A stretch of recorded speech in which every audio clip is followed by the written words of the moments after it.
تا به فتح جان و دل زلفت کشانی چون قشون، از گسیل لشگر گیسو سر آری سرنگون.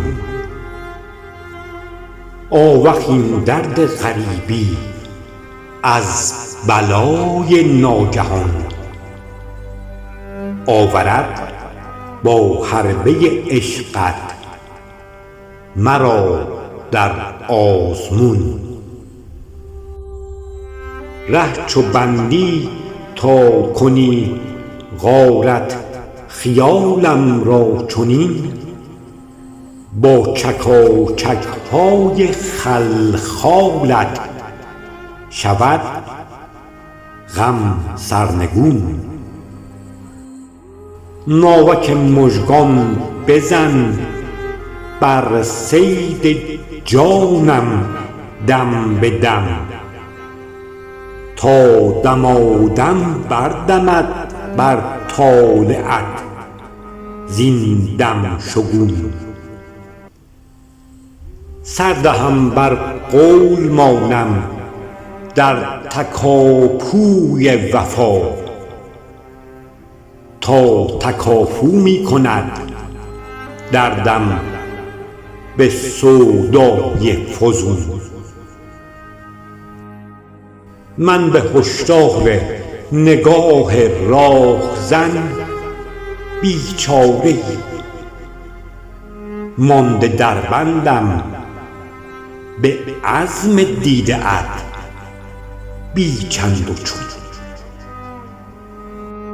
زور بازویی نمانده منطق نفع مرا، پهلوانی ها کند دل تا میان دشت خون.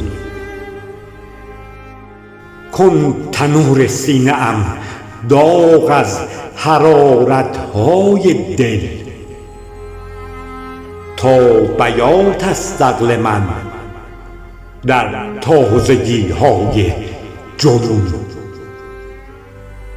وقت سرخاراندنم گیر از هیاهوی نگه، بر مرا زین طرزت از اطوار اغیارت برون.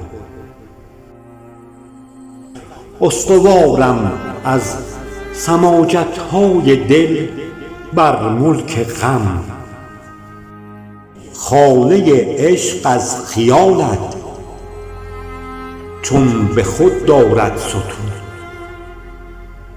ازدحام خاطراتت کن به تنبیهم که من گرده بر خاکم به رسوایی فتادم از عیون. پرده ها افتاده از رازم به سعی عاشقی، شانه خالی کن که خویشت داری از رنجم مصون. طالبم تا بر من مسکین دهی تسکین غم، با شگرد چشم مست کرده جانم را فسون.